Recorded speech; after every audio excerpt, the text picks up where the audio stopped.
Hello and welcome to this Unlock Your Design Masterclass. This is the Sacral Center and our sexual archetypes.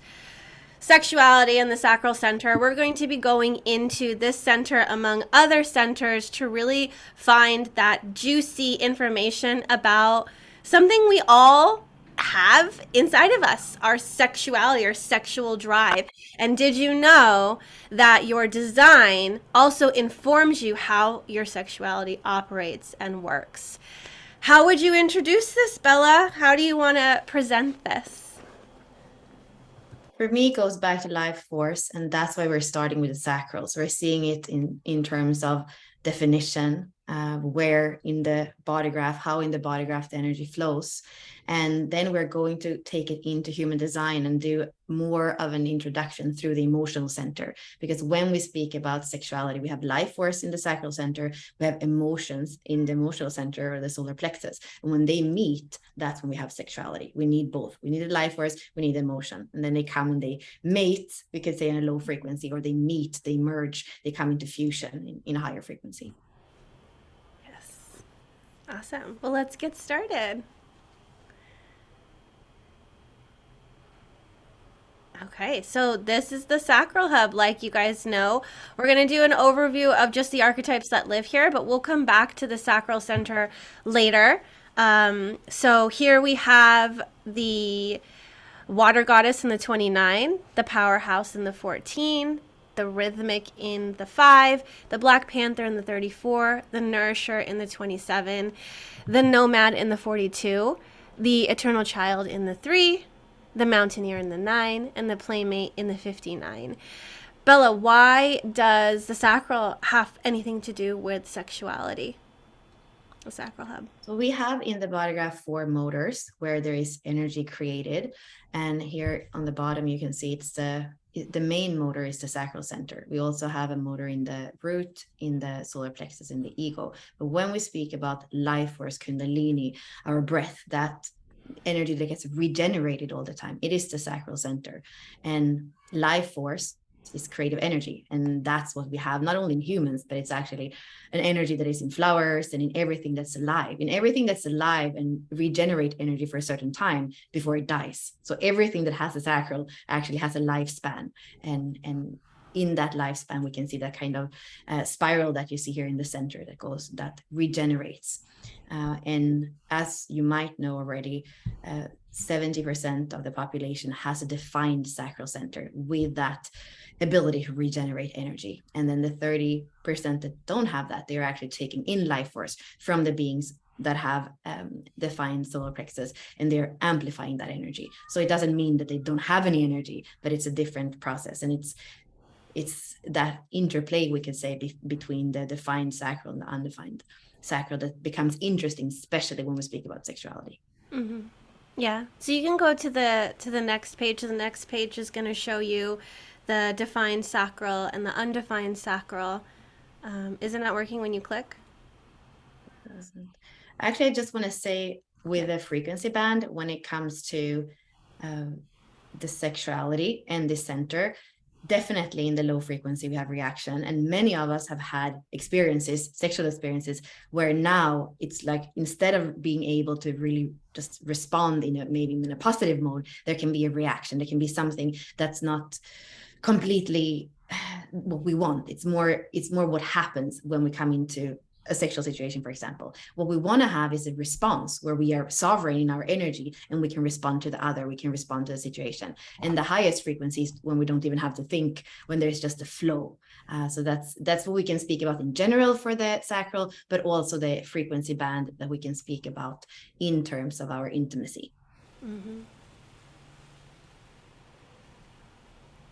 Okay, and then we have a question related to this. The process of life force of defined and undefined. What's the difference between these? And here on this slide, we see that we have the defined, that's all colored in, and then the undefined. You can be completely open where you have no gates in there, or you can have some gates defined. Maybe you have the 14 and the 42 defined in a white or undefined sacral. But depending on the consistency that you have in the energy there, it's going to impact your energy levels, your sexual drive, your sexuality, all of that stuff.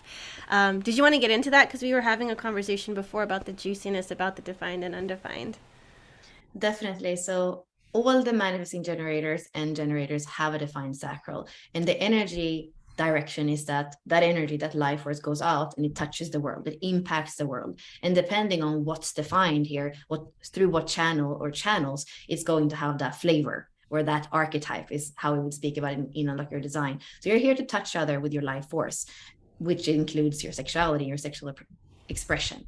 When you have an undefined center, an undefined sacral, you're taking in energy there. So you're a filter for the energy that comes from the outside, and then especially from people that have a defined sacral. So you're taking it in, and depending on where it might connect to hanging gate that you have in your sacral, or if you have nothing, somebody else's whole channel comes in, you're going to feel that energy. And depending on how aware you are, or how conditioned you are, you're going to play with that energy. You're going to amplify it.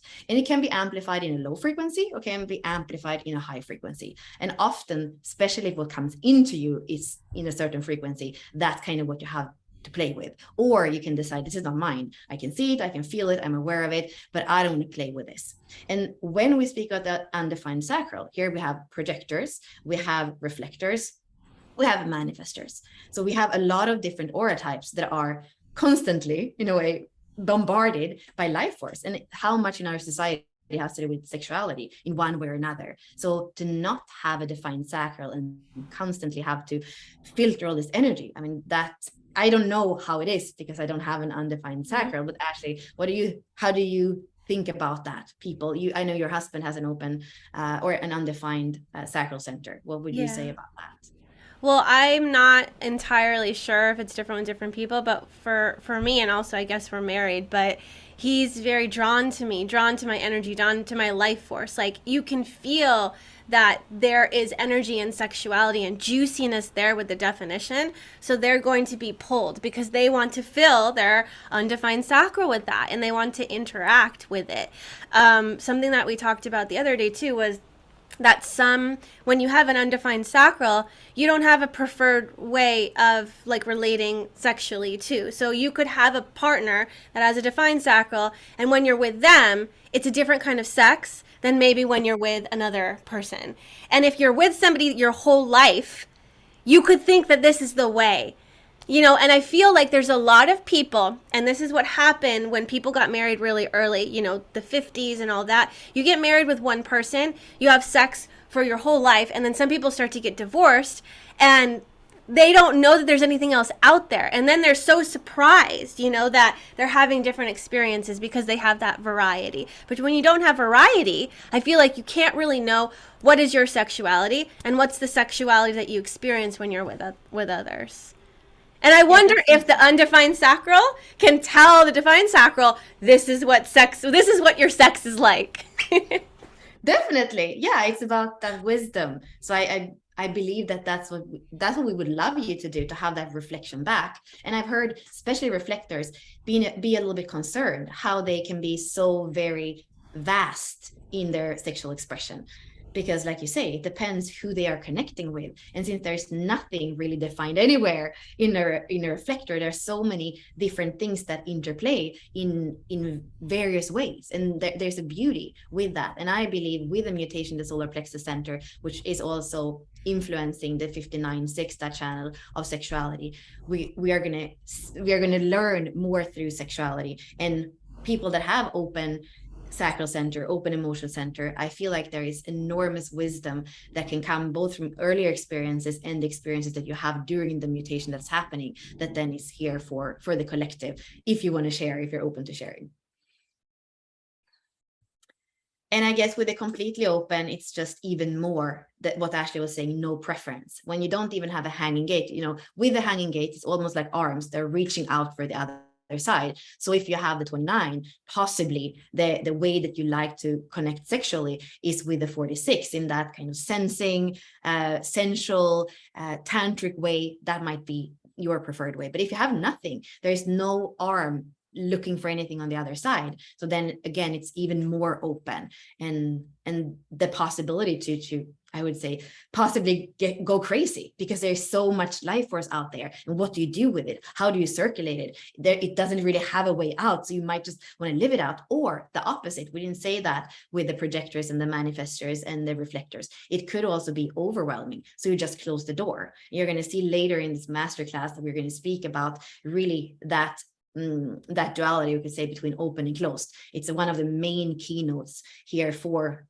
sexuality in the sacral and the emotional center. So that can also be, in a way, a reaction. So we spoke about the frequency band. The lowest frequency here is a reaction. So your reaction might be to go over active when it comes to sexuality, or completely close because it's overwhelming. And of course, both of these, that's a reaction and that's the shadow frequency. You're not going to be able to live the beauty, the flow, the response to the other, the dance with the other, if you react to this energy.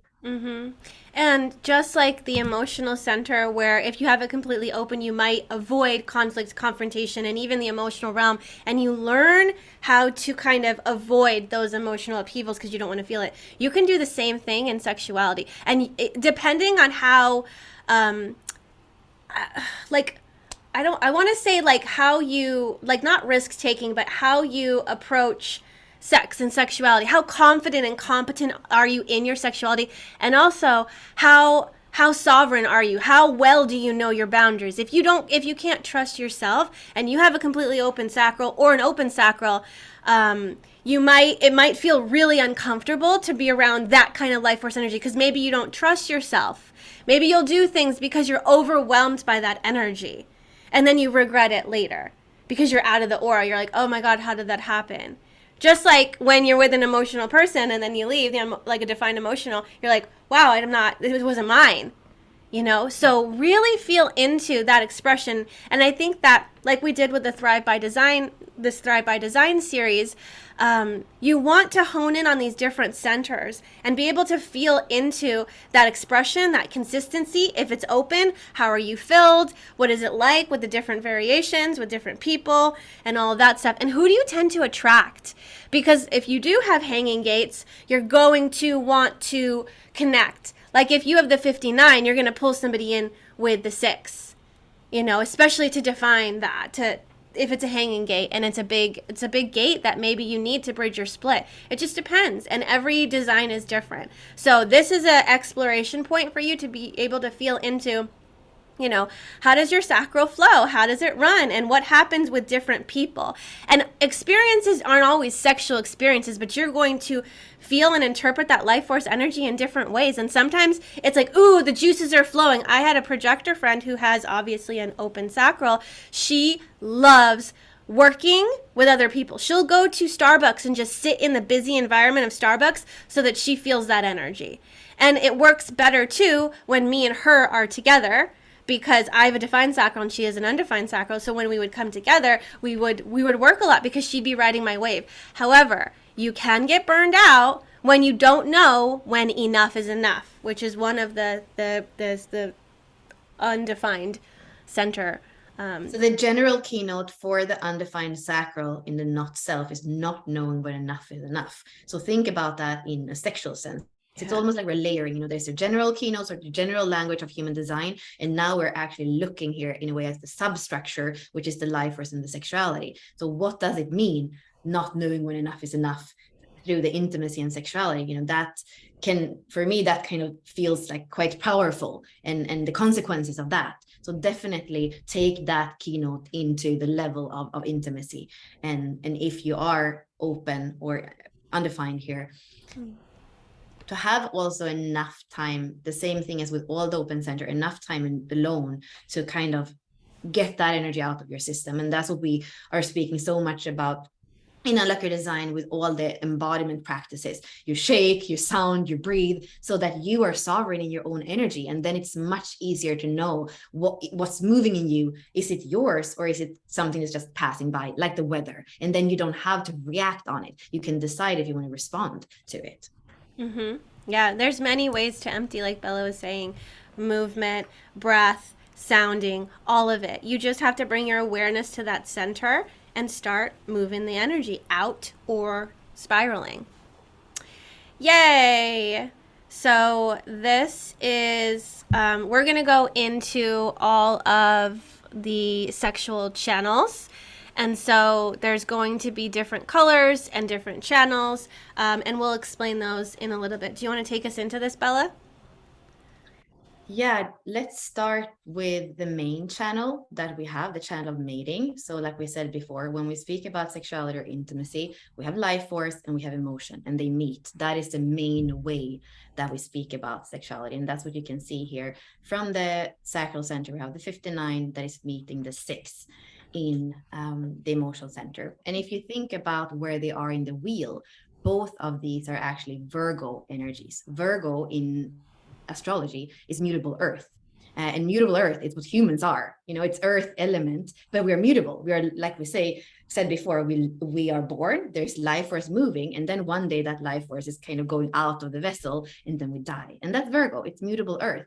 So both the 59 and the 6 are here in the Virgo energy, and that happened to be exactly where we are in the transit. So even what you see here with the wheel, we are going around the wheel, and we're going through all the gates, all the hexagrams in 1 year. And right now, when I say we are in the 59, it means that the sun is there. So this week, actually, those themes of intimacy are highlighted for us. So what's more perfect than me I know, here? I love that we did this during the transit of the 59. So this slide is all an overview of all of the channels that we're going to be going into. Oh, I thought I changed that. I didn't. Anyways, so we have tribal ego step sex in the stream of marriage. This is the 37 and the 40.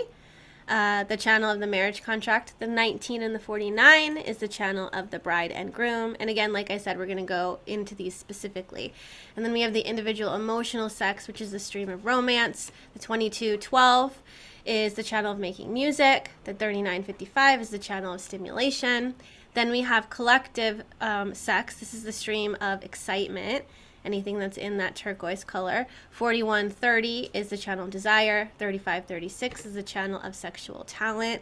And then we have tantric sex, which, Bella, do you want to bring us into this a little bit? Because this isn't normally talked about in traditional human design and sexuality. And we'll go into Yeah, this I later. definitely feel that what we are focusing on a lot when we speak about unlock your design is unlocking your design or being aware of your design as we go into a new reality, which is 2027, a 6-line reality.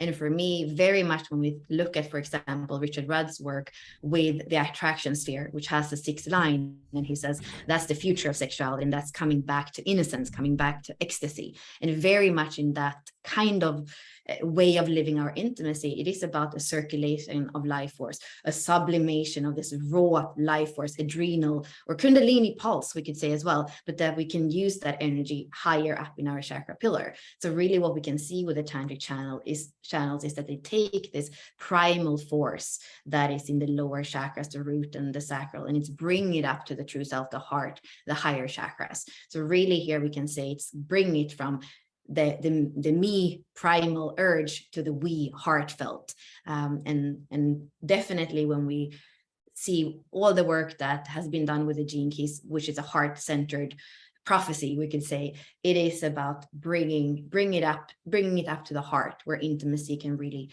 bloom and flourish. And definitely also with looking at the solar plexus center and the mutation there, I do believe that intimacy is going to mean something more than just a physical sexual intimacy. We speak about the raves, how they are actually intimate in awareness and not so much in friction, right?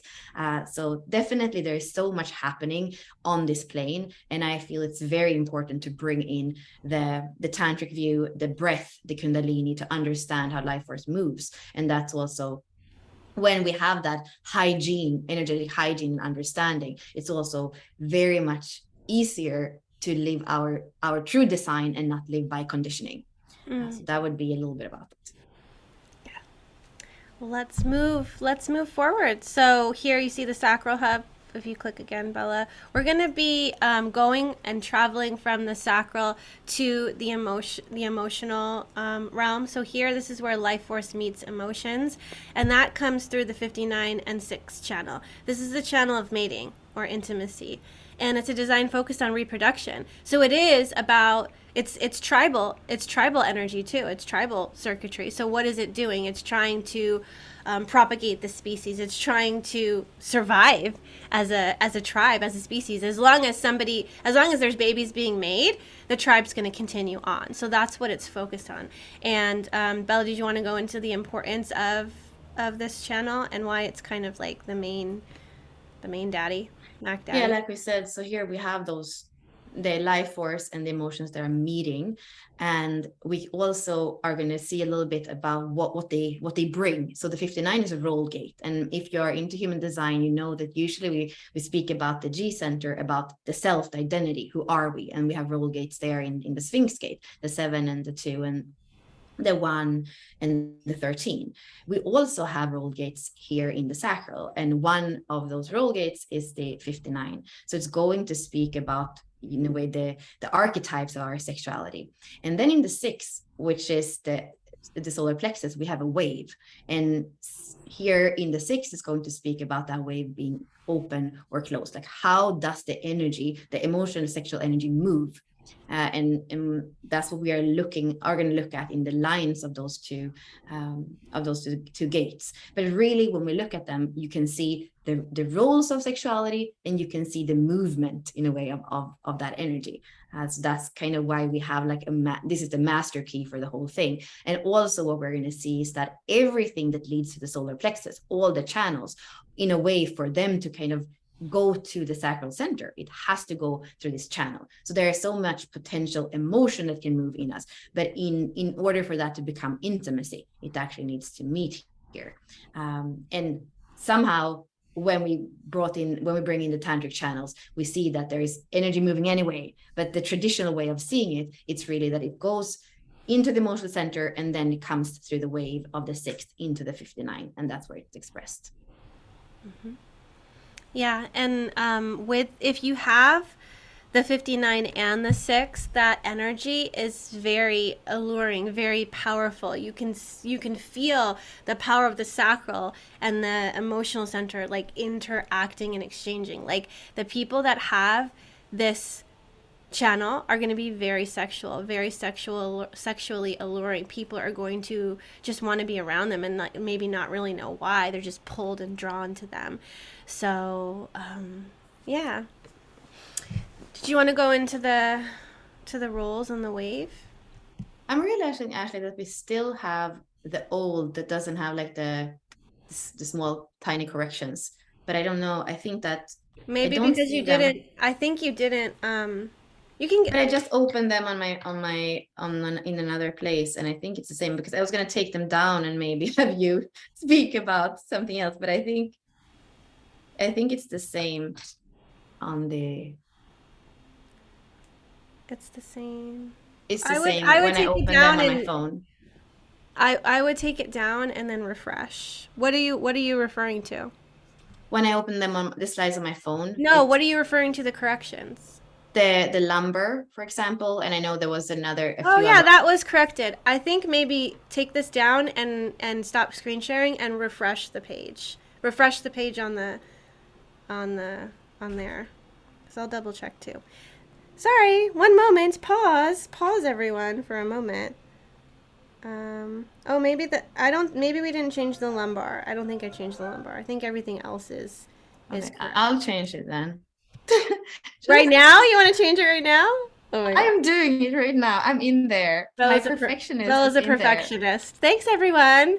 Go get some water. Move your body. Feel into your sacral center. I have the 6. Does anybody have the 59? You want to tango together? I can't make any more babies. I don't really want to. I already have 4. But do you want to, like, play? Okay. So before we go to the next slide, just on the bottom. So again, this is tribal circuitry. So this is about the tribe, and of course the survival of the tribe, because if we don't make babies, how is the tribe gonna survive? And then here you also see the frequency band: defense, fruitfulness, and fusion. So low frequency is actually saying no with her 6. You can't penetrate me, 59. And then when it's a more fruitful encounter, she's like a little bit more open. She's like, yeah, I kind of feel the wave here. Let's be fruitful together. And then in the highest frequency, it's wordless. it's like not you and me even, it's the fusion of Ashley and the other. So Oh my. Yeah. A little bit of a background with the six. The six, I have the six as my life's work. And something I would say about this, like, it is definitely like this open or closed type thing. Yes, you can come in. No, you can't. And I'm actually a little bit picky. I can feel into, I don't really want to tango with this person. And even the people that have the 59, if I spend enough time with them, they do break down the walls. They do.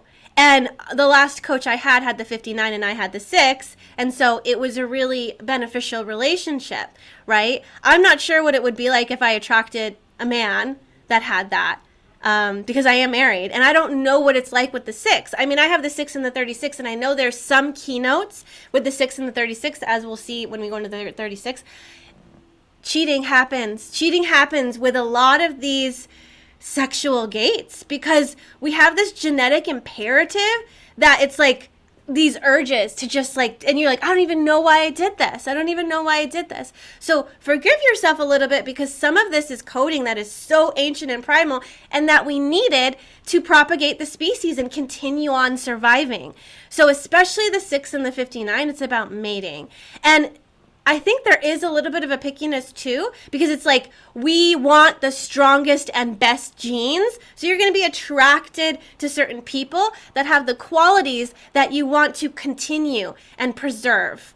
So it may not be the strongest, most macho guy, but they're going to have some quality because that may have mattered back when it was all about like, you know, survival and we need to fight and all that stuff. What is needed now? And what qualities are attracting you now? Because you can tune in and feel into, because I have the 6, so who and what I'm attracted to really makes me think there are qualities in this person that want to be preserved. So I'm letting them in. And it's not just about having sex, it's about the people you surround yourself with. I remember meeting Bella and my 6 was like, yeah, Bella. And I loved working with Bella and stuff. And she was all about the body. And she's the one that brought me back to the body because that was what she was all about. So her qualities and values were based on the body is important. And so my genetic imperative was like, yes, you merge with me, and I will be influenced by you. And and we made a business baby. So there's that. Some part of me liked some part of Bella, and when we came together, we made a business baby. And 64 different archetypes too. So we like mating, apparently. Oh, this is so cheeky. Okay, did you want to move on to the next one? The 6 roles and waves of human sexuality. So here we have the lines. Did you want to go into these, Bella? yeah, and here I actually want to even tie it back to what you said because I feel it's important to say there are resonances when we are looking at the different, we could say, archetypes or line expressions of those gates. So we have the wave, like we said in the 6 line, it's an emotional wave. And in the 59, we have the roles of our sexuality.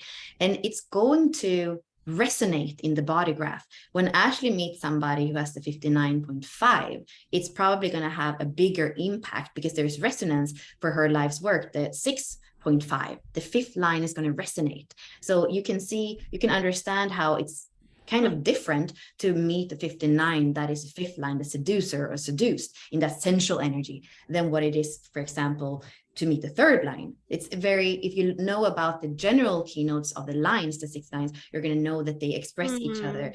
They express themselves different, and not all of them like to be together. So and I can say I do like the I do like to be seduced better than somebody that's super bold. No, don't pursue me. Don't go into boldness. If bonds made and broken, I'm like, let them go. Let them go. Let them go. And confidence, sometimes I see it as like cockiness and it's not even attractive to me. But looking at that whole list, I'm like, yeah, you're completely right. I want to be seduced. And that's what's going to get me out of my shell to be like, okay, I see what's attractive in you. I can see what I want to bring in. Yeah. Good point, Bella. So here in the 59, we have that penetrative energy that comes toward the six that can be either open and closed. So like you said, Ashley, it can be somebody who pursues, it can be somebody who's bold, it can be somebody who is there to make a bond, it's somebody who's confident, it's somebody who's a seducer, it's somebody who can feel like a soulmate. They're in a way different costumes, different archetypes, and always in human design we have or not, so it's two sides of the same spectrum. So it's each of these roles, and often in somebody who's kind of confident in the true self, maybe in the 59, I would say it's more of that active, more yang energy of actually going forward and being the pursuer, the confident, the seducer. Many people said that about Ra, who was the fifth line in his personality. He would seduce them, and I think he had it. Was it the 51st gene key? I can't remember, but I think he had the 51st somewhere, at least in a fifth line. And they were seduced by him because they thought that he could awaken them. He could initiate them, right? So definitely wherever you have that fifth line in your whole body graph, it's going to have some of that keynote role, some of that flavor. So it comes from the 59. The life force comes. And then what's on the other side is the 6. And the 6 is open and closed, and there are different expressions of that open and closed. So here in the keynotes, you can see, the foundation, the essence of everything is strength or weakness. That's the first, where everything comes from.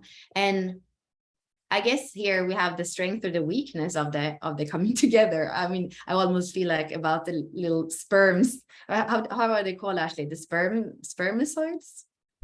Spermicides? Is that what did you say? How do you say that? How is it in English? How do you say it in English?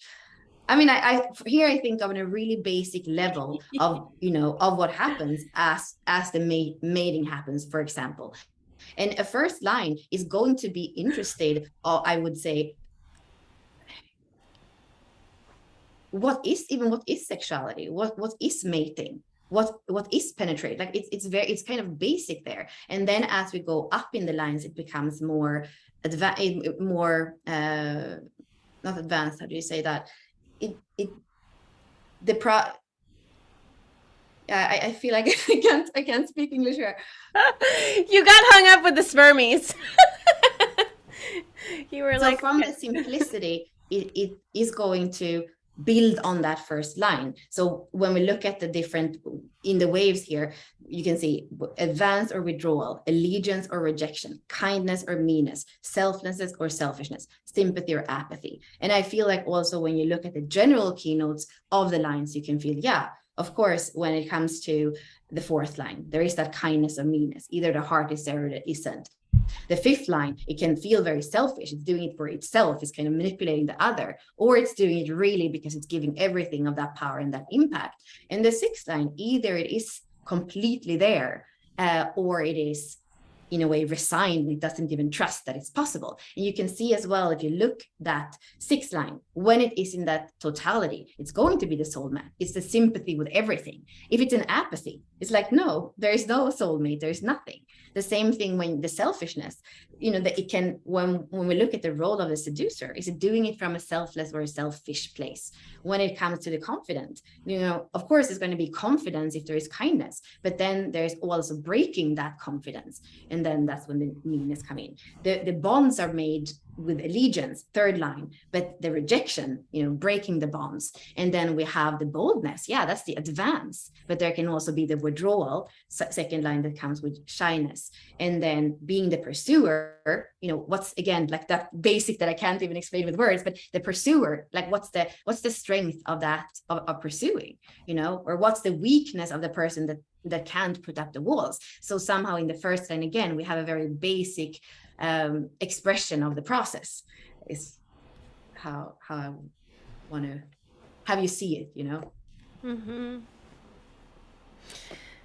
Okay, well, now that we've kind of been oriented with this main channel, the 59 and 6, the 6 kind of like is open or closed to the mating, to the coming in, to the experiencing sexuality and sex. And from there, we get access to the emotional center, where we're going to have a lot of channels and streams and circuitry coming together to really bring more juiciness to this. So that's what we're going to get into next. Okay. So here we have tribal ego sex. The 59 and 6 is included into this because it is part of the tribal circuitry. So we just talked about that. The 59 is genetic imperative, and it has to do with the role of bonding. The 6 is the builder, and it generates the waves from the emotional realm. Here with tribal ego sex, we have the 3740. This is the channel of the marriage contract. And the 37 is all about attentiveness, infatuation, and it's either honoring or betraying. And then the 40 is I think it's romantic. This doesn't look right. This doesn't look right. I don't think this is right, Bella. The 37. Oh yeah. No, it's not right. Let me look into it. Want to read the 1949? We just went over these slides too. The 37 and the 40 is not correct. I mean, we are going to go into each one of them, right? Correct. That's where we're going now. So yes. Let's go into each one of them. Let's do it. Okay. So the first one that we'll go into is the stream of marriage. This is the channel of the bride and the groom. Here we have the 19, the Utarian, and the 49, which is the revolutionary. So this is the gate of needing sexual resources for the 19. It's a design of flirtation. And then the 49 is the gate of sexual principles, and it's a design of demanding obedience. So here we're going to find in the 49, it has the sexual principles, and it's going to be like, obey me or not. And if you don't obey me, then we're not together. But it is going to be attracted by the flirtation, the flirtiness of the 19, and that's why it's going to come together. And it's like, oh, you like me? Okay, well, in order for us to be together, you kind of need to follow my laws and my rules. This is what's important to me. And if you don't follow that, then we're not together. So, yeah. Okay, now I understand why we were confused, because it's filled in as the 3955. So we'll change that slide once we put it up somewhere. When we edit it. Exactly. So we are speaking about the 49 and the 19, and that is, like you're seeing here, it's tribal circuitry. And here, like you were saying, what the 49 cares about is the principles. Mm-hmm. And what the 19 cares about is is being able to have everything that's needed. So it is, again, for the survival of the tribe. But here, the way that they do it is to see, like the bride and the groom, to see, do we have the same principle? Do you have what I need? And can we be on the same page about how we're living out this marriage, you know? And I would say, when we think about it in our everyday life, I mean, this is the mechanics of it. It's, again, that kind of basic way of explaining it. But think about it actually in your own relationships, where you have been, you know, are you usually the one that is seeing, okay, this person have what I need, okay, then I have to obey their principles? Or are you the person setting the principles, and then that, like, where are you? Because maybe you don't have the 19 or the 49, but can you see that those are mechanics, or these are dynamics, is maybe a better word, that are playing out? You know I don't have the 19, but I know that I'm always very aware of the resources that are there, you know. And also, possibly because I have the 39, it's also that maybe more of the flirting energy somehow. Yeah, and here with tribal circuitry, they really like to be in aura, and they like touch. So much touch. Flirtation can include touching or stroking, or like, you know, that. So the 49 is going to crave that. I know my husband has the 49 and he has the 40, which are both part of tribal circuitry. And there's something that I feel like he's looking for in me that I don't really have normally with my design. Like, he's looking for the 19 and he's looking for the 37, in which I don't have. And sometimes when you're in relationships, you're like, you know what you kind of want, but then you're like asking the other person to be what they are not.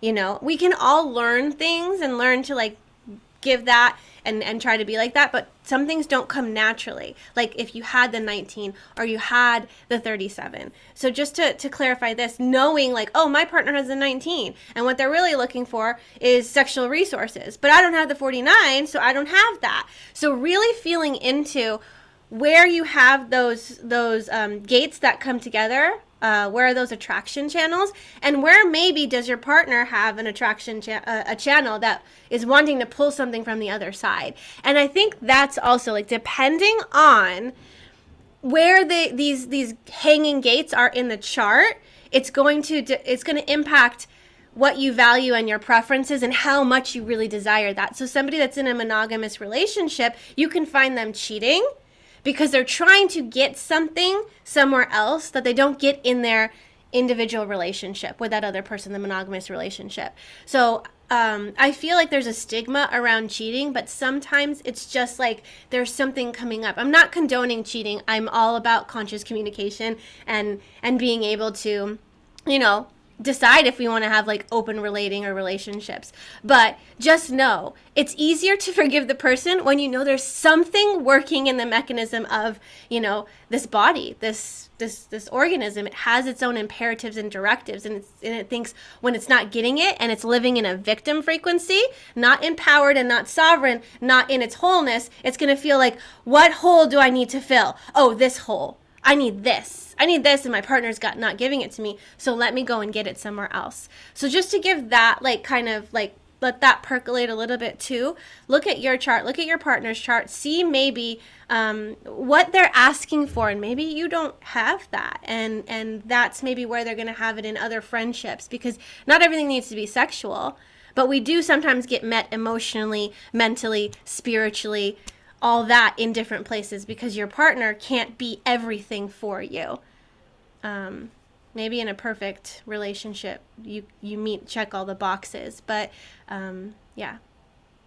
I feel one important theme here that we can see in sexuality and that can be very highlighted in this channel is how often do we have intimacy? How often do we have sex?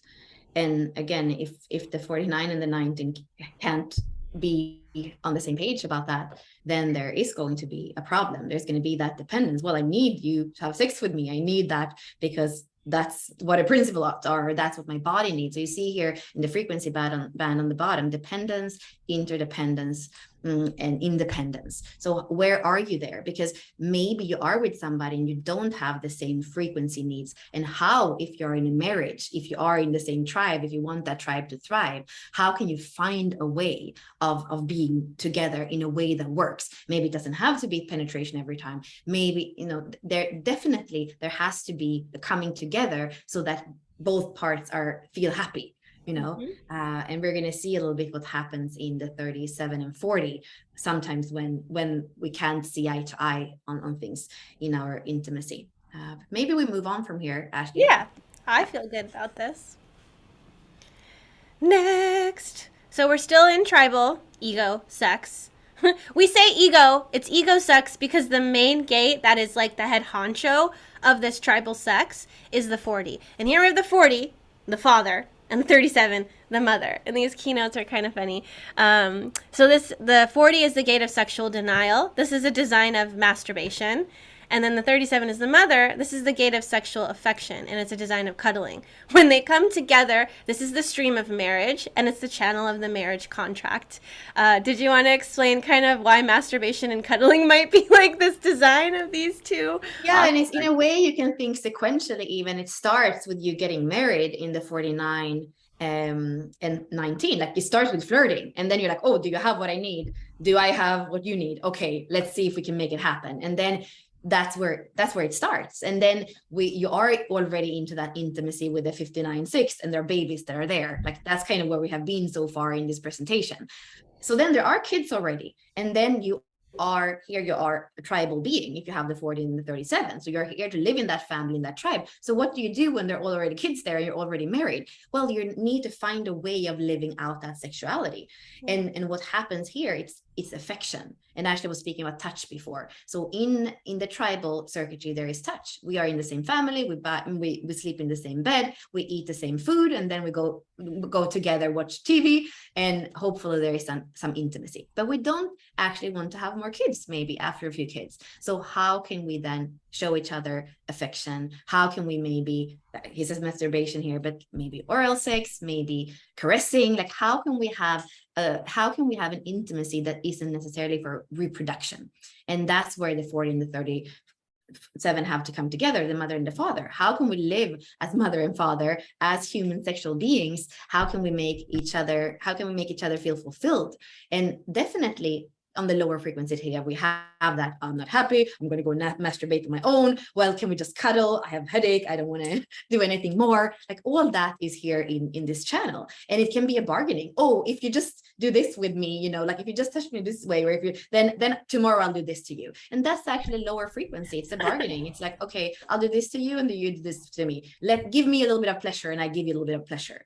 No, it's definitely more about coming into something that feels like affection, that feels like synthesis together. It's not I do this to you and you do this to me, especially in what I feel in the higher frequencies, and how it can be nurturing. For me, the 37, it's tenderness and nurturing, and the 40s resolve. So instead of going and masturbate on your own, like what's the resolve here with your partner? That's for me the higher expression of this channel. And again, remember this is tribal too. So some of the mechanics that are playing out are on the evolutionary spectrum. Here we move from individual to tribal to collective. And in some cases, bargaining is what we did. I give you this, you give me that. So even if you're feeling yourself making the bargains or the transactions, don't make yourself wrong about it, but know there is an evolution occurring with this too, like Bella was talking about. There's a different way of relating and getting needs met without being like, you know, I have sex with you tonight and then you owe me all this stuff. Like, I feel like women would do that a lot in marriages, or they would withhold sex because the men had that drive and that primal urge. And so the woman found a way to make it to her advantage. And we want to get out of that sticky, yucky energy and transform it. So, yeah. Okay. And I would also just remind you here that as we went through the lines and we saw the archetypes of the lines, you can definitely think about those archetypes when you look at the lines that you have in the 37 or the 40, and weave that line theme with the gate to see what's your expression there. How do you live out this mother archetype or father archetype? What's the line expression? That's when you can see more the wholeness of the expression that you have or your partner have. And maybe you have very different ways of expressing it. So even if you really care about each other, it might feel like there is not really resonance. So again, for what I feel with this is it's very much about awareness. It's not so much about fixing things, because we're going to naturally be a certain way. But when we're aware of it, we don't have to react to it. We can even be fascinated by it. And then we can find resolve without our partner. Okay, commercial break. The commercial break here. So at Unlock Your Design at our academy, you can go to bit.ly/UYD-25. We created a new resource for you. So normally the price of our courses is a little bit higher than this, but we have separated a lot of stuff and created a huge library of 25 and under courses. So here we have the Gene Keys in Human Design Basics Masterclass, the Transit Calendar with an Advanced Mandala. That one's only $5. Then we have all the aura types, and we have the 12 profiles. We have an Introduction to Tantra course that Bella and Anna did with Conscious Connection. Then we also have Threshold and Quantum Prosperity Masterclasses. We're probably also going to put this masterclass in there as well. And then it's also going to go in the Thrive by Design big course, the series that we did, because this is related to the sacral. So here we are. We're going to be building this library out. We liked to call this on the back end bubblegums. That was Bella's kind of idea for this, because bubblegum's 25 cents, and here we have $25 that you can just pay easily, hopefully easily. Not, I don't know everyone's circumstance, but you can pay that, and then you have some content to like chew on. So I think you're really excited about this because you've been talking about this for years, Bella, the bubblegum series. Yeah, I love bubblegum machines. You put something in and sometimes you don't even know what color, so then you have to keep going. But here at least you know what you buy. Yeah. Oh my God, but that would be cool. Pay $25 and you get something random. How exciting. Maybe I can do that later. That's exciting for me. Yeah. Okay, well, commercial over. I hope that you will check that out. Well, moving on to individual emotional sex. So here we're going to have two channels that, I'm sorry, four channels that make this up. So we're going to start with the 2212. This is the channel of making music, which is also, I think it's called an aphorism or something, like we're gonna make sweet music together, which is another thing about having sex, which I'm sure Raw thought this was super pithy and funny. So the 22 is attentiveness, infatuation, and it's laugh or cry. The 12 is romanticism, and it's caution or abandon, and then happy or sad. And then we have the 3955, which is this channel of stimulation. The 39 needs sexual attention, teasing, and it's about living or dying. And then the 55 is sexual moodiness. It's about being fickle, and it's love or hate. So let's start the stream of romance, the channel of making music. Here we have 12, which is the prophet, and 22, which we call grace. So the 12 is the gate of romanticism, and it's a design of caution or abandon. And then we have the gate of attentiveness in the 22. It's a design of infatuation. So, and also on the slides, you probably would have noticed that there's like different waves. So because we're in the individual circuitry, that is going to have this particular wave type where we see that hope and pain.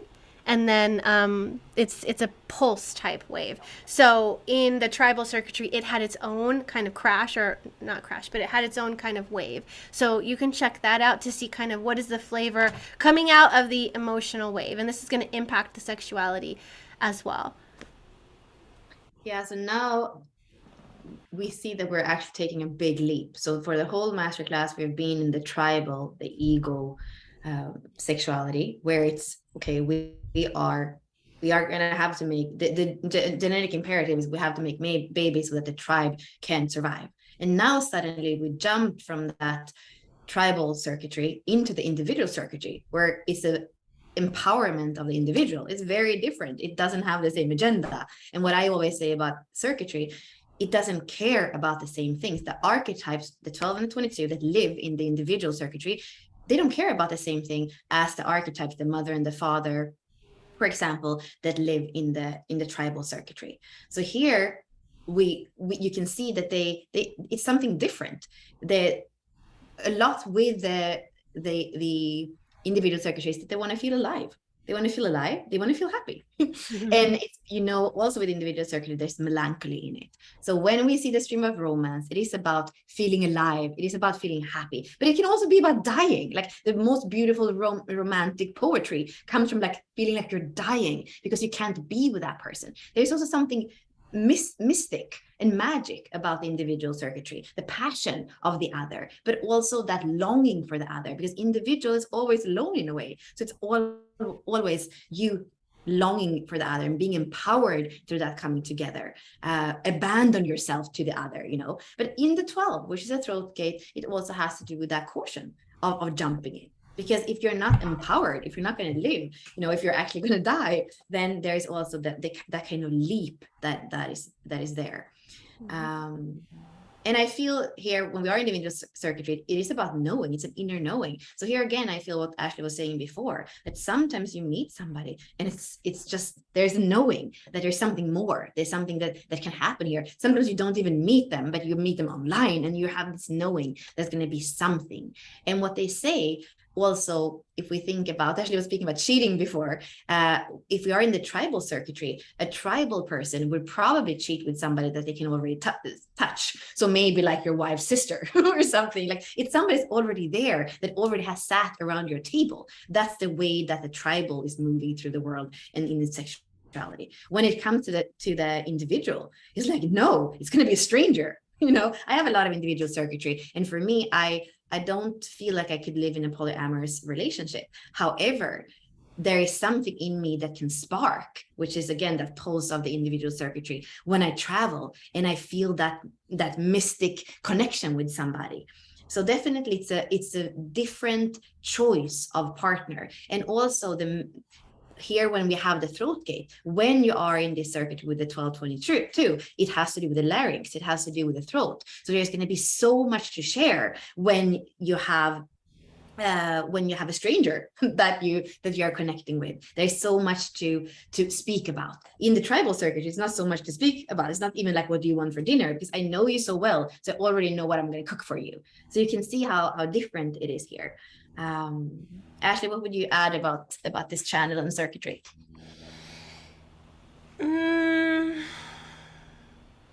Yeah, I don't really have much otherwise what you said, but I do feel like with the individual circuitry, like if it's a attraction channel, so you have one person that has the 12 and one person that has the 22, this one can be very artistic and creative. So I'm kind of like wondering what that would translate into in the partnership or in the relationship, since it is bringing in that energy. And it's also, both of them are going to be on or not on or off. And also, if the 22 is bringing that high emotional wave to the 12, it might slap it back down, like, nope, go process that shit.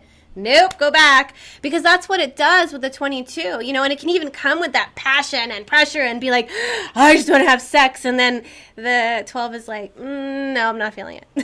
Nope. And then it's like, you know, or I don't know about this. What if the kids come home, or what if someone catches us, or I don't even know. Maybe they, yeah, however, that sounds more like the 36 and the 35, like trying to be adventurous. But for this one, I feel that like artistic and creative energy here. And it is the stream of romance. So it is about romancing, and it's going to be a very passionate and romance type thing, like the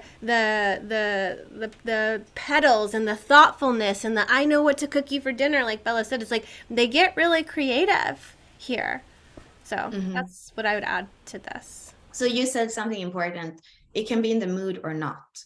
So that's the way it moves, right? And we're going to see that throughout the whole individual circuitry. And then also when we look at the frequency band, like in the low frequency, it would be that, you know, crazy poet, in a way, I have to have you, like my life is not worth anything if I don't have you. I'll die for you, but I need to have you. Like that is the low frequency possession. And it's in a way, like it feels selfish. It's for your own pulse, is for your own life force, for your own empowerment, you know, that you want that. And then passion, and then the highest frequency is the pure grace. And that's, I feel, how we can feel sometimes when we listen to love song, or when we are in that, when we watch the sun go down over the ocean, you know, it's pure grace. So for me, I like this one. And think about the 22, like when you said I want you and I want you right now. There's so much highs and lows with the 22. It's like it's high and it's low. And it almost makes me think about those like painters that are just like so eccentric and like you know, it's kind of like that. Or sometimes it's off. It's like in the mood to like entertain or not, you know. And I think like the 12 also has a lot of discernment of what it wants to come with, so that's where the caution can come as well. It's like, oh, what's the 22 bringing me? Oh no, I'm gonna say no to that. And you have to be careful with the 12 too. The 22 already has an emotional wave. The 12 is in the throat. The 12 is going to say something really cutting. Really cutting. If it's in a low frequency, it's going to reject the 22, but in a really harsh way if it's in the low frequency, because it's all about the tone of the voice. And so the 22 can be brought into another emotional wave just because of the way the 12 talked to the 22. Just by the way the prophet talked to Grace. Yeah. I also want to say something about mechanics before we move on. So now maybe you understand even better what we were saying in the beginning. Like the mating, the sexual act is happening as we are taking the emotion and we're bringing it into life force. We're mixing them. So everything that we've been speaking about after the 59-6 are what's coming in to the emotional. So the 40-37 comes in, the 19-49 comes into the emotional center, the 12-22 comes into the emotional center. So it's not actually really about sex here from the beginning when we speak about the 12-22. First, it is this stream of romance, this passion, and then it goes into it goes into the 59-6, and there is when we're kind of have that test. Okay, like, was this just platonic, or is it going to work? Because remember, here we're speaking of individuals. It's not people that have touched each other forever and that they already knew that they lived in the neighboring, like they were neighbors. No, these are usually people that come from they're individuals. So once they are making love, again, going back to the lines, it can be very different. One can be really bold and the other one's a soulmate. And then they're like, okay, I thought you were the one and I could die for you, but actually sexually, this was not so fun. And I think, again, let's zoom out a little bit from like, oh, do you have the 22 or the 12? Like, look at it as the theme in sexuality. And this has probably happened to all of us. We have built up something with somebody. They sent us love songs and then once physically we were with them, we're like, this is not what I was. I definitely have experiences like that. And like, I didn't think this. And I was, and sometimes it's maybe the opposite. Sometimes, there is a little bit of romanticism, but then when the merging comes, you're like, yeah, now there's so much more to open, to speak about, to be magical in between us. So definitely there's this theme here that's, it kind of goes first into the interest of it and then into the actual merging. Okay, let's move to the next one. Okay, more individual emotional sex. So here we have archetype 39, the liberator, archetype 55, the game changer. They come together in the stream of romance, same as the 12 and 22, stream of romance. This is the channel of stimulation. And here we have the 39 is the gate of needing sexual attention, and it's a design of teasing. Kind of like the 19 is a flirt, and the 39 is a tease. And then the 55, the game changer, this is a gate of sexual moodiness. This is a design of being fickle, which is kind of like the 22, where it's on or off, and it's like, yeah, no, oh yeah. So it is about being in the mood or not. And that is the emotional kind of wave. Yeah, and here I'm smiling because I'm thinking about the 19, knowing what the resources that are needed are, and the 39 too as well is like that. And I know that if you have the 19 and the 39 that come from the root center, you like to have a fridge that is full. And I'm thinking like you're looking for the other side and you're like, how full is your fridge? But like more like, what's in your pants kind of thing. Oh my God. You know what they want, they want that whole fridge, and that's going to make them feel better. So what does the 39 want? What does the 39 want? Yeah, the 39, but that's what I feel the 39, because the root center is our survival. So it's like, do you have what I need to survive? And here's in an individual sense, it's not for the tribe to survive. It's for me and my life force and my empowerment to survive. So do you have that? Do you have that for me? That's what the 39 is asking. And in order to see, it's going to tease. I'm going to tease you to see if you have that for me. And if you don't take it out for me, then you're probably not together. And that's, when we speak about mechanics, the 39 wants to stir it up.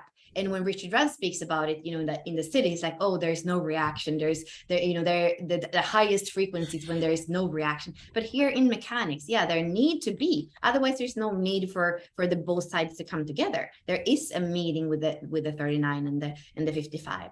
And with the 55, like I said, it's in the mood. Does it feel that empowerment? And often in the pulse and often in the individual circuit, we also speak about the breath. And here we have that potential of awakening spirit through the romance. So it's different than when we look at the potential between the 12 and the 22, where the emotion meets the throat and the expression. No, here it's actually that liberation and freedom of spirit. That's the potential here. That's super, super powerful.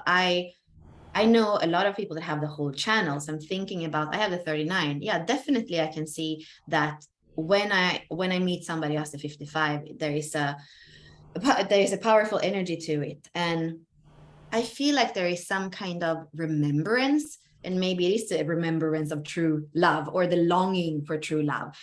But it sometimes feels like a bit melancholic as well. And I guess that's because it is the individual circuitry.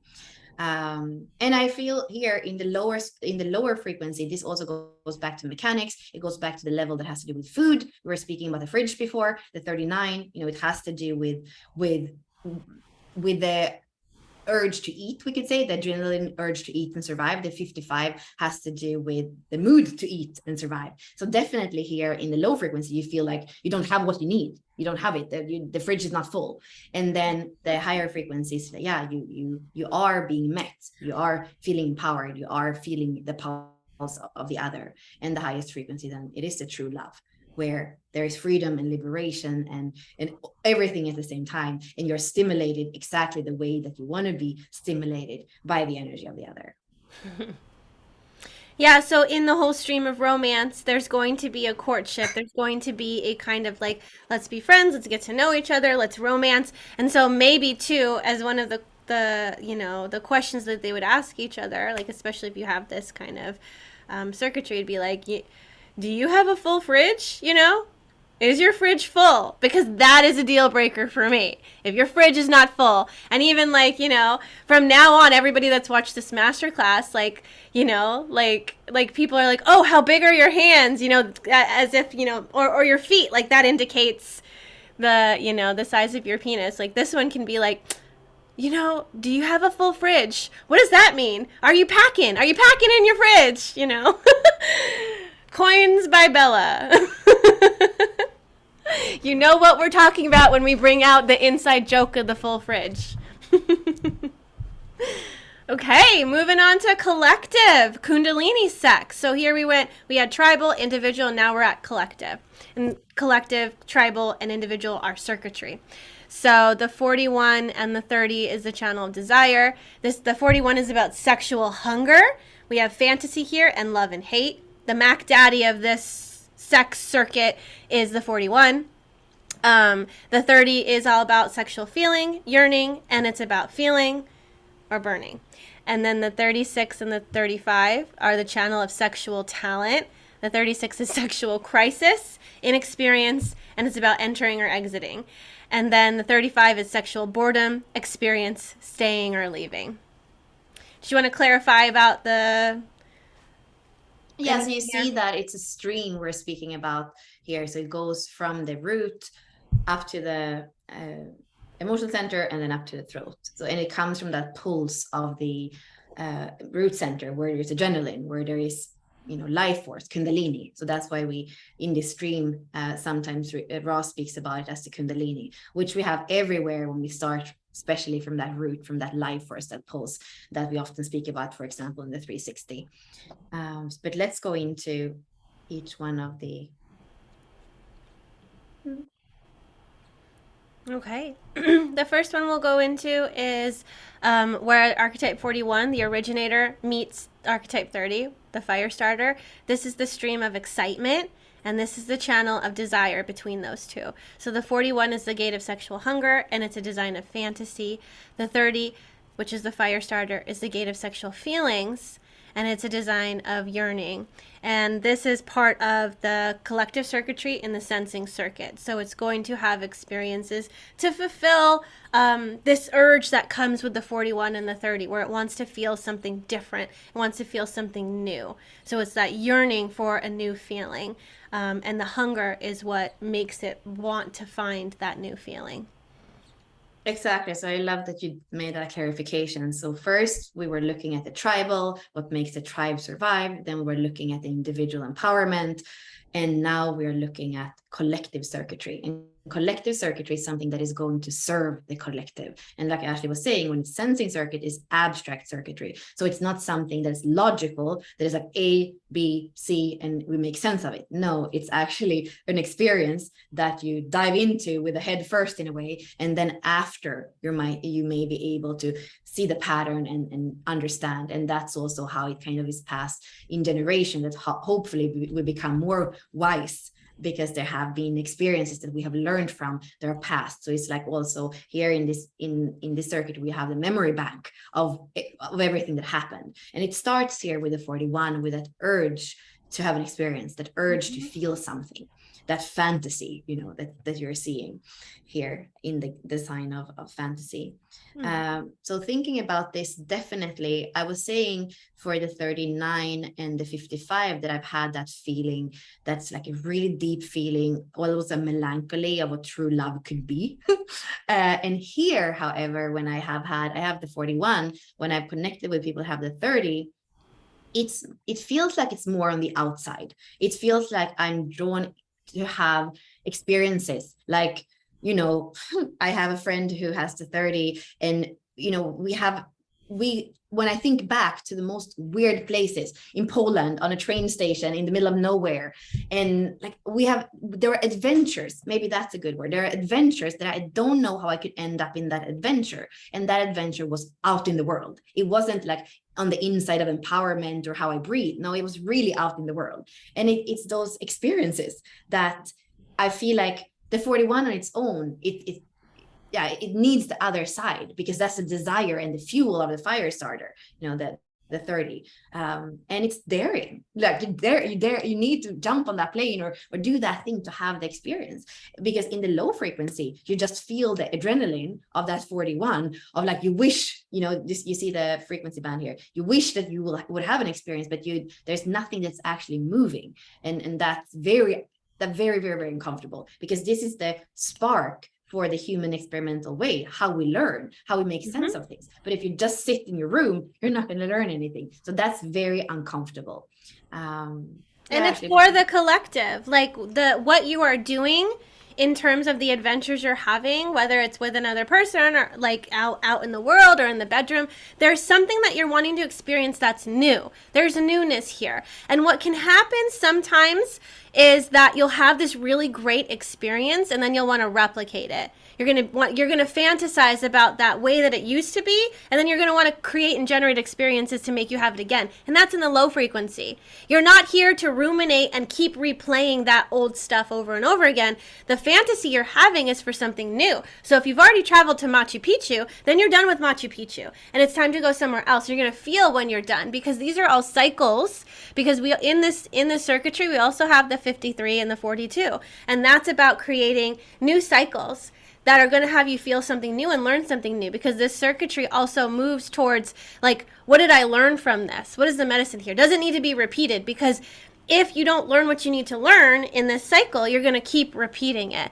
So the fantasy normally comes like of the new places that you want to have, but it can also be that you're fantasizing because you hate where you're at now, and you actually are denying the feeling that you're feeling now, that you want to go back to the old feeling you had, because we're wanting a feeling here. The 41 has this fantasy and this hunger for a feeling. And the 30 is going to deliver that. The 30 is going to bring it. The 30 is it also is going to trigger that experience, is what I'm trying to say. So I think when these two people come together, like Bella was saying, they're going to have different experiences. They're going to, especially if they share the same kind of hunger, for travel, for adventure, like they're going to come together and sync up on what experience gives them the feeling. Because it can be travel, but it can be so many other things, because it's about the feeling that gets generated from the experience that you have. And it's all about riding that wave of excitement. And you can see too underneath here, the collective circuitry has that wave of hope and pain, where it's like up and down like this, and it's cyclical, just like the experiences are. Yeah. And I just want to add here, the same thing as with a 2212, the mechanics lead to sex at some point, and then you see if it works or doesn't work. And I can see also what we were saying about the open centers or undefined centers. I remember this particular connection. I know that it could have been a sexual connection, but I feel that for me, because we ended up in so strange places with so strange people, that here I closed. I definitely felt the sexual energy, I guess, and I felt also that the yearning from the other person, but I remained close to the sexual, because I feel like, because it was so crazy in the non-sexual, I didn't want to go there. So it didn't get again for the emotions meeting the life force. It stopped in just that. It didn't go all the way into sexuality. I didn't even taste it, because for me, with a completely open emotional, probably I didn't want to know even. Yeah, because if you think about it too, safe or not, if you don't feel safe, you're not going to have sex, because sex is so vulnerable. You are vulnerable. You are engulfed in that, And so if there's a war happening, if there's anything happening, around you, or you're in a new place and you don't feel safe, then of course the close would happen. And I think that's the big indicator too here, as I'm thinking about the next channel too, with the 36 and 36, the 36 and the 35. This is the same thing. It's the stream of excitement again. Here we have the channel of sexual talent. How do they achieve sexual talent? It's because they're continuing to go into these experiences to try something new. They say that the 35, the heroine, and the 36, the storm, they're never going to have the same position twice when they're having sex. It's like always a new position, always different variety. That's how you're going to also achieve sexual talent. They want the new experience. Here in the 35, this is this the gate of romance? This isn't the gate of romanticism. I think we have it messed up again. We messed up again, Bella. Oh yeah, that's still the 20 oh my gosh. and the 12. Well, okay, so with it, where can we correct this? Because we need to give them the right information for this one. So maybe you do a pause and I write. Oh, I don't know. We can fix it later, but I do want to give them the right information. So I think we could just go back to. We could go back to this one. Isn't it this one? Oh, here we go. Yeah. Thank you, Bella. Okay, so here the 36 is sexual crisis, inexperience, and then we have that enter and exit. And the 35 is sexual boredom. It wants experience. So it's going, the storm, the 36 is going to bring something new to give the 35 that experience, because the 35 has that hunger. It wants something more. It wants something different. And so the 36 is going to deliver that. And here, the 36, the sexual crisis comes like, you feel the other person's hunger.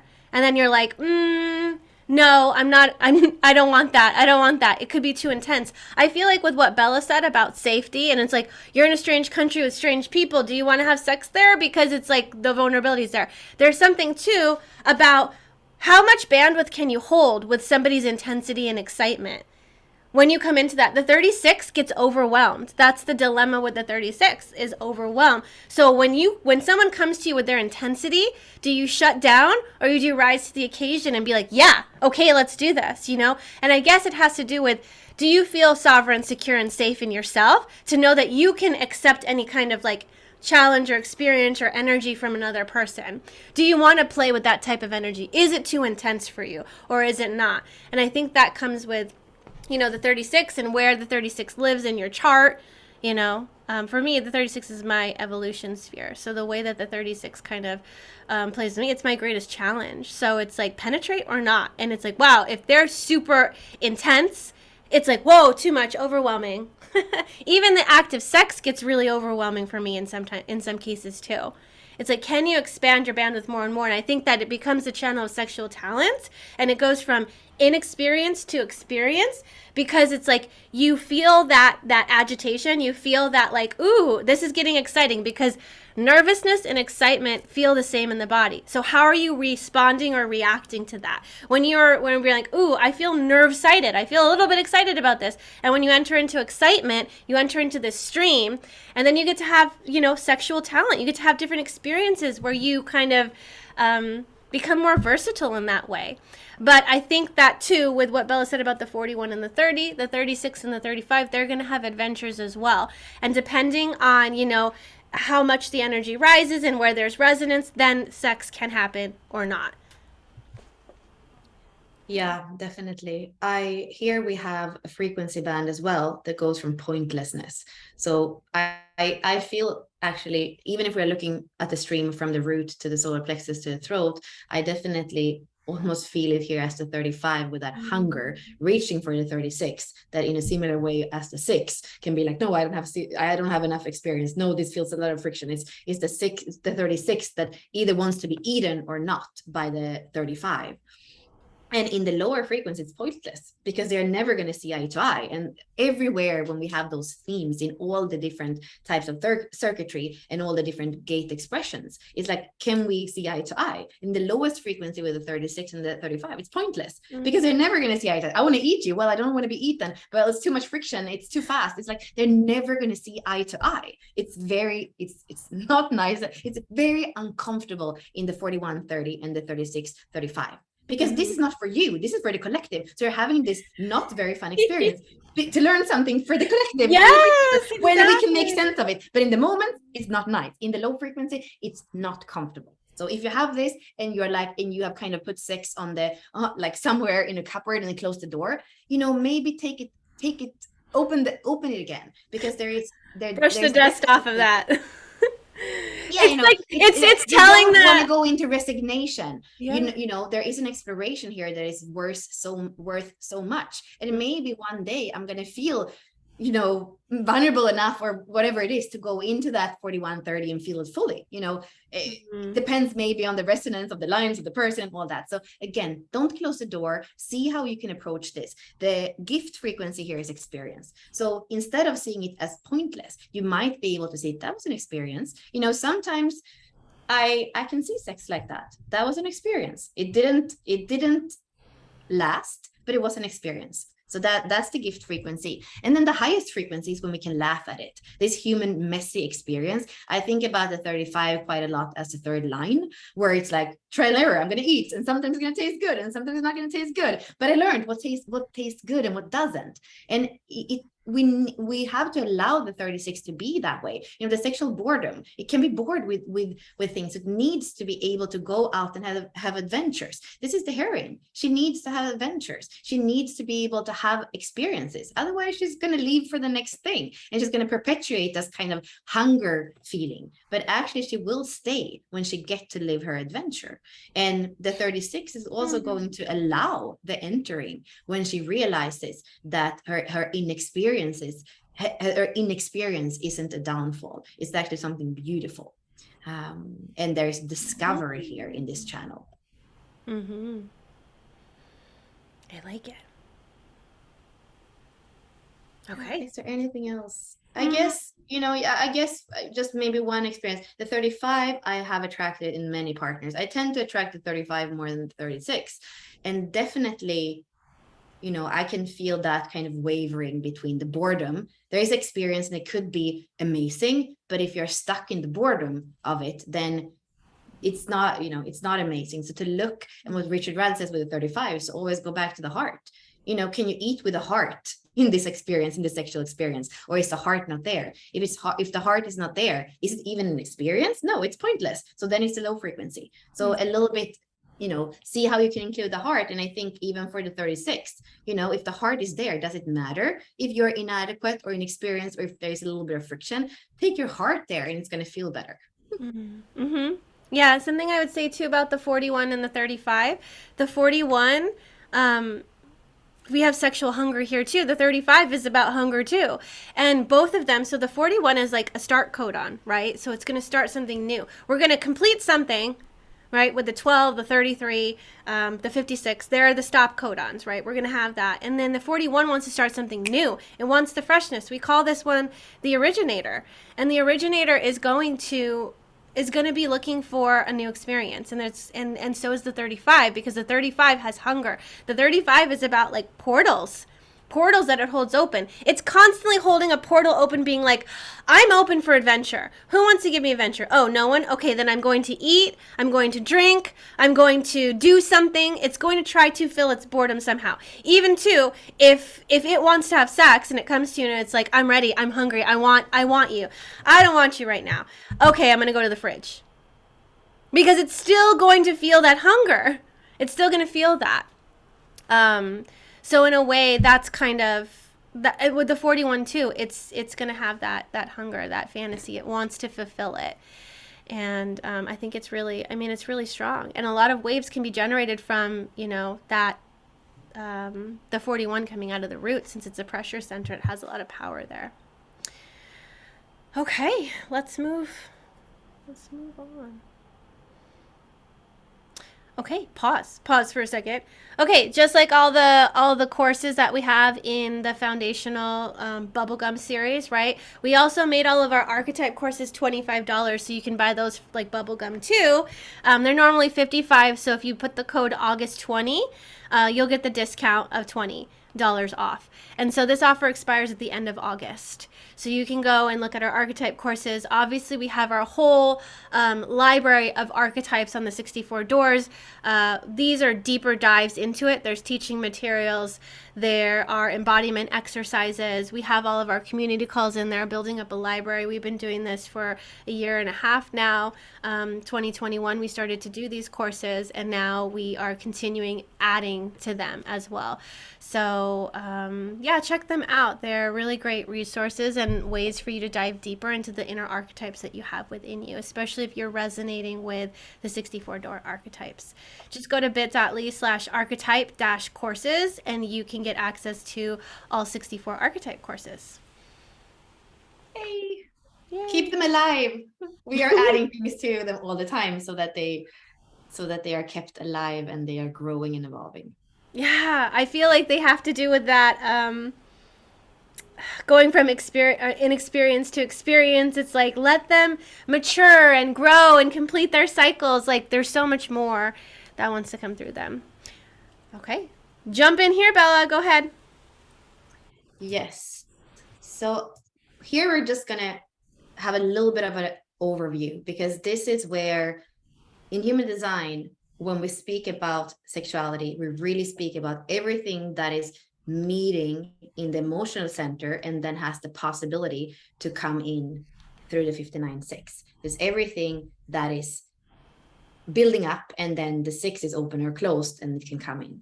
But really, when we speak about life force in a wider sense, and I feel the future of sexuality as well, it's a kundalini sexuality. The kundalini, that it's not only the adrenaline from the root center, but actually, like we said before, that circulation of energy. So the tantric channels in human design are the 515 collective, logical, and then we have collective sensing 2946 on this side, and then in the middle we have the 14-2 individual. So here you're going to see the same themes that we were already speaking about. What they care about is we don't have tribal here, because it's not that survival of the tribe and just making babies for the genetic imperative of keeping the species alive. No, here it is actually either for the empowerment of self, or it's for the collective and walking into the future. So they are taking us to the future, and it's really about sublimating energy that is more raw and primal in the lower chakras up into the higher chakras. It's more, if you think again, the word I wanted to say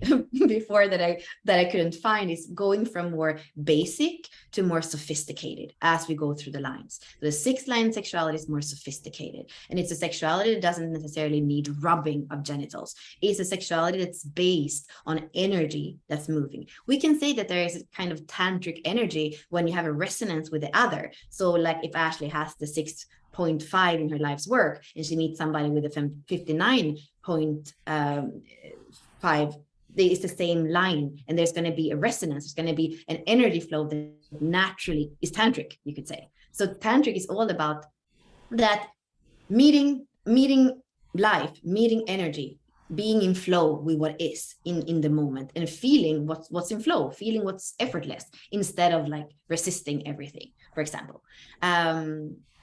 And the other thing it says here, exactly, it's not complicated. I don't need to go into it, but I think what I want to say here, actually, because it's so late, is that this is what we're going to what we are exploring more in Liberated, for example. When we do the pentas, it is what we're going to explore more in Hold, the Venus sequence. I mean, I feel like this is super important, that your own energy is sovereign, that your own energy is flowing, that you're aware of your own chakras, your own metabolism of energy before you even merge with the other. That's something that has to do with how you live out your moon, your Mars, your Venus, and all those different parts of you that you can see in your Venus, the body, the emotions, the mental, the spirit, and the soul.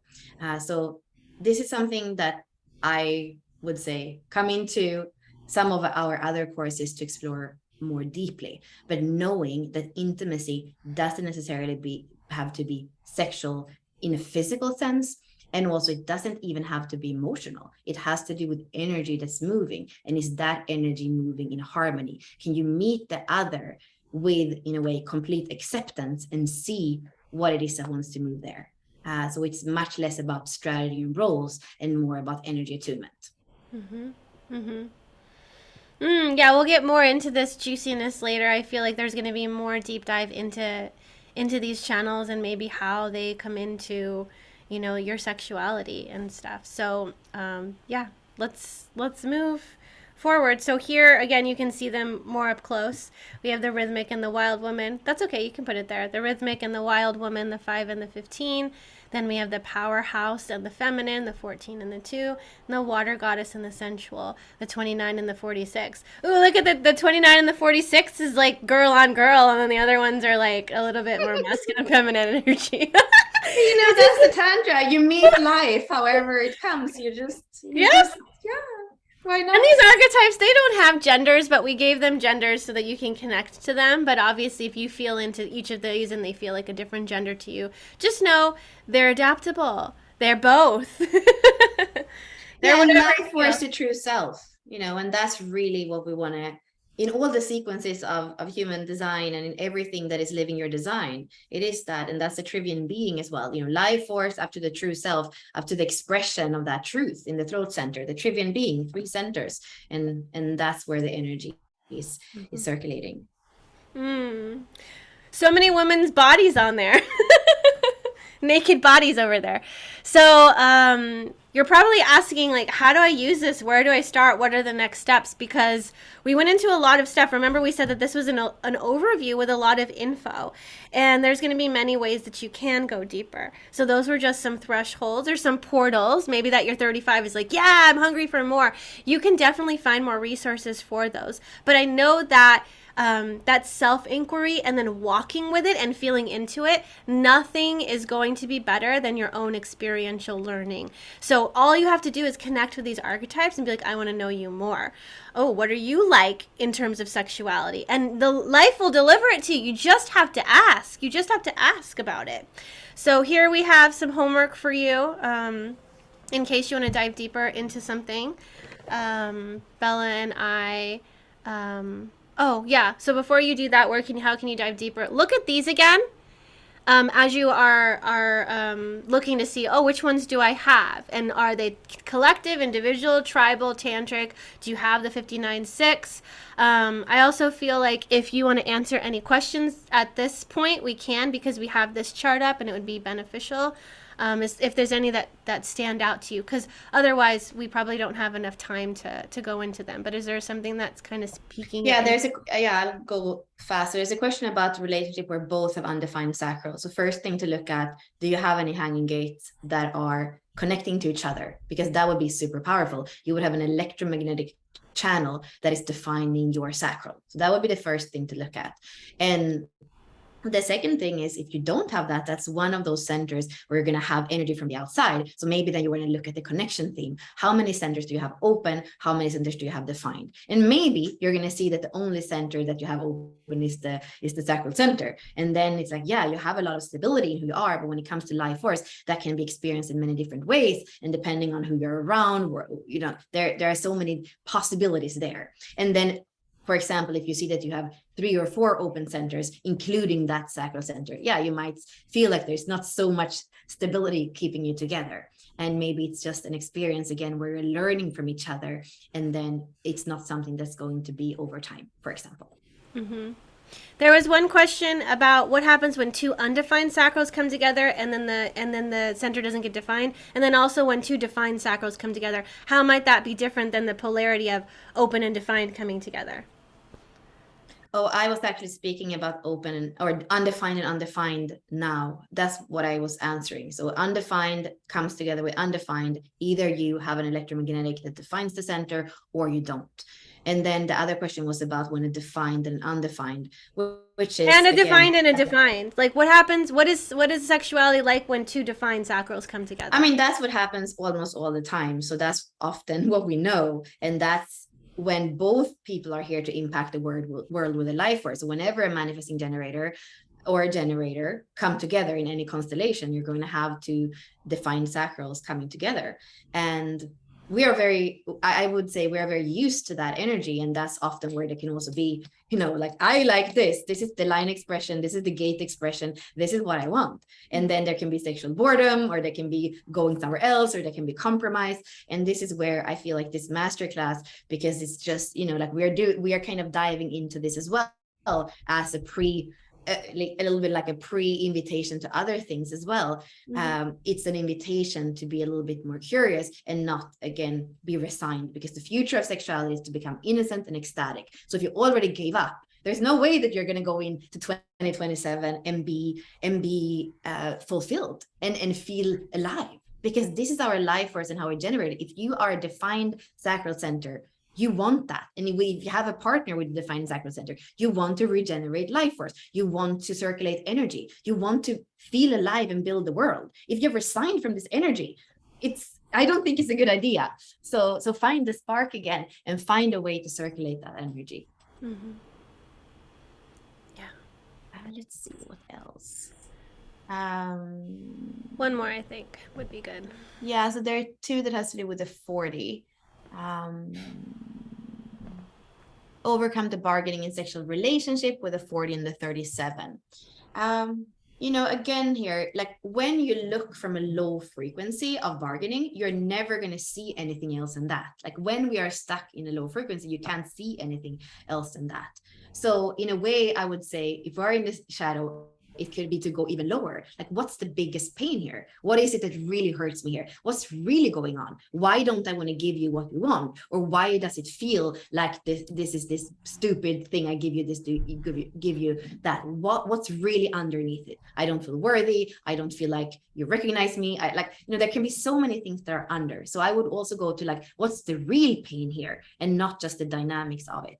And then on a higher frequency, I would definitely come back to all kinds of touch, because here a keynote that is so important is touch. So again, when we are in those channels that are going to the solar plexus before they're actually moving into the mating channel and into the life force, that's where it's not really about the sex. We can find other things that are important. And in the 47 and 40, the cuddling, but the touch. What touch do you like? Today we're going to do just touch. There's definitely things to play with touch, and maybe there's even something deeper where touch for one person is really hard, because there might have been an experience early in life where touch was inappropriate. So maybe there's this conflict. It feels good, but it's bad. Some part of me thinks it's bad. So I would say go a little bit deeper when it comes to what is it that really hurts, or what's it really like, like the shoe that is there all the time. What's the real thing under, and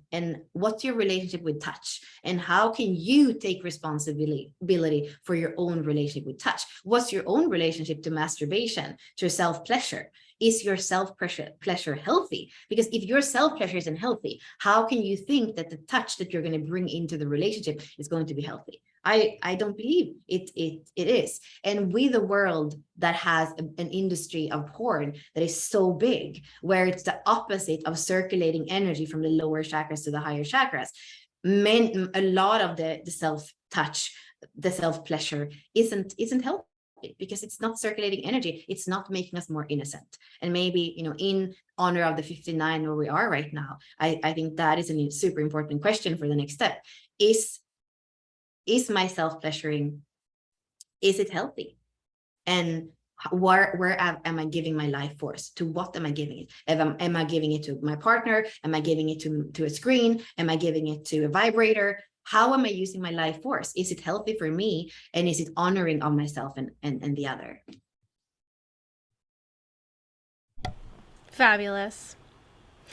We could talk about this forever, but let's give you a portal in also to kind of work with stuff. We also have, go back to that one in case they want to have it. This one's cool.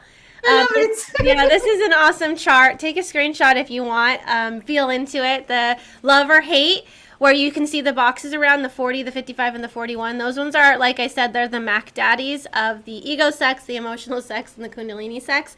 They're the ones that are kind of like impacting this the most. And also you can see, here is the circuitry. What do they care about? What is their expression of them? So in the tribal circuitry, where we have the ego sex, there you can love, honor, marry, obey the other, but you can also ignore, divorce, betray, and hate. And then when it comes to the empowering the individual, there you can be happy, you can laugh, you can love, you can live, but you can also be sad, you can cry, you can hate, you can even die. I'd rather die. I'd rather die. My fridge is not full. I will die. Exactly. And then in the Kundalini, it's like, it's about feeling and loving and entering and leaving, but it's also about, it's funny here because I don't feel like one side is positive and one is negative, but it's, oh, I guess that stay and enter. So you can stay, enter, feel and love, or you can leave, exit, burn and hate. That there's a little crossover here.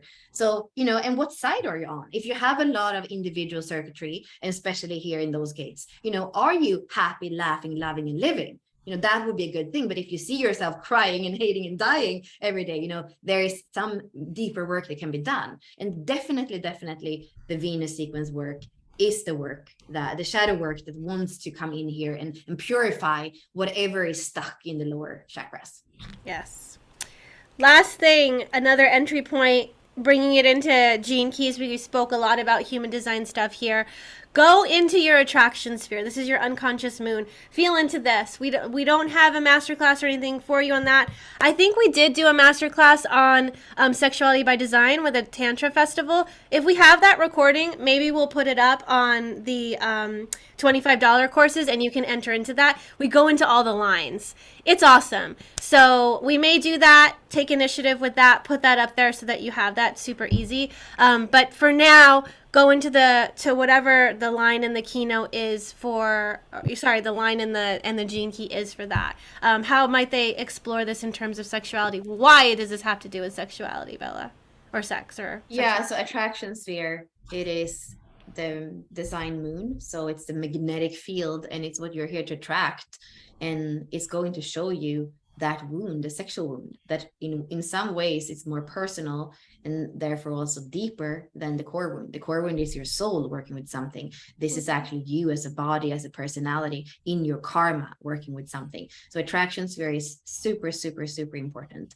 And this could also be work that you do with me and Ashley. It's something that's not, hold it lightly, but at the same time know the depth of this work. This is a very important sphere for your dharma, for your karma, for your being. Yes. So dive into this. We have a course coming soon in the academy. You can go under our 64 Doors website to go ahead. We can go to the 64 Doors website to be able to see, like the example was for the 37. There is an example of what's on the 64 Doors website for that archetype. So you can feel into what's happening here. What's the sexual expression, the wounding? What are you working through here? What is your attraction field magnetizing? What's happening here? So go check that out. That's a resource for you. Obviously, too, the courses are also going to dive deeper into that. Can you view all the doors if you are part of the inner circle? Do you buy all the doors individually? They're $55 each, or with the code August20 you're gonna get them for $20 off. And then you can dive into them. We also have like the whole Portals of Deconditioning bundle. So here, this is what's next. What are we doing next? This Wednesday we went into sexuality and the sacral center and, also the emotional center. Next Wednesday we're going to be doing Reclaim, August 31st at 12 p.m. Pacific, 3 p.m. Eastern, 9 p.m. Central. This is a paid masterclass. It's only $22. You go to UYD-Reclaim if you do the bit.ly link below, and that will get you to the page to sign up for that. That's what we're doing next Wednesday. And I want to say about that. So that has to do with the moon. And it's similar to the work that we were saying about the attraction. It's the conscious moon here.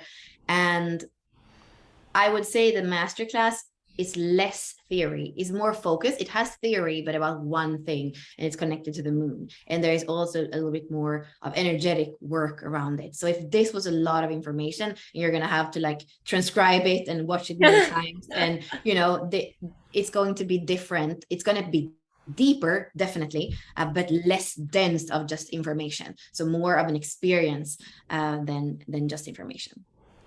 Yep. Awesome. So we did Rewired, remember, during Lionsgate, and next week we're doing Reclaim. These are both part of things that lead into Whole, which is our newest immersion. This is the journey home, and we're going to go into Venus, Mars, and Venus, Mars, and what am I missing? The moon. Venus, Mars, and the moon.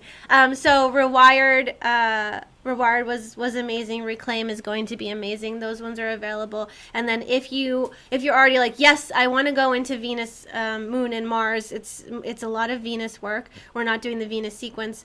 However, we are going into the planets that are part of that. So join Whole, the Journey Home. You get $500 off if you use the code Reclaim.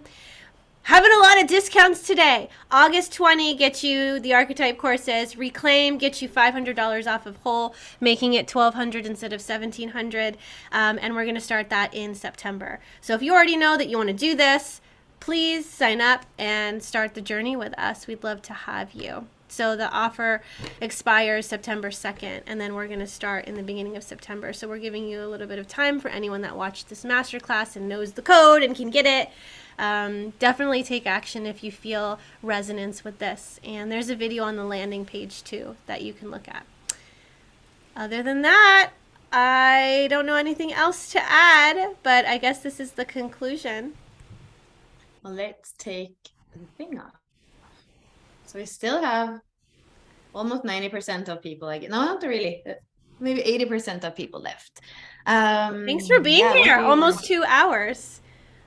Yeah. I mean, thank you for being with us in the energy of how I guess you and I work, Ashley. Like we get creative around something and we roll it out. And then there's, of course, a refinement process. But this is how we work. And we two sacrals coming together. That's what this is. All right. And in our aloneness, we can still bring energy towards the creation because we don't need to be with each other to be able to be creative. Bella has the energy to be creative and to put out effort and energy towards something if she's excited and lit up about it. And same with me. You know, she goes in and is like, I'm so excited about this. I love all this stuff. And I'm like, okay, let me make the slides for it. Let's get together. Let's figure this out. And here we are. So putting it out there for you, then we'll perfect it. We'll edit it. We'll do the corrections, and then the video will be up in the Academy forever. If you really enjoyed this and you're like, oh, I really want to watch this again because there's a lot of information. It is a lot of information. But we threw a lot of stuff at you. They're all portals, they're all doors, thresholds for you to dive deeper. Like I said, know that if you want to get to know the archetypes that you have defined within you, ask to commune with them. You are already plugged into them. They're already part of you. So let them speak to you. Let them speak through you. Let life show you and have interactions and experiences with them. So thank you for joining us. And I hope that you enjoyed our Sexuality and the Sacral Archetypes Masterclass. We enjoyed you being here live. And also for those of you that are watching the replay, thank you so much for eating this material. Me and Bella, we always have a full fridge, so come over to the Academy and you're gonna find a lot of things to chew on. So thanks for being here, and we look forward to seeing you again. Bye. Bye.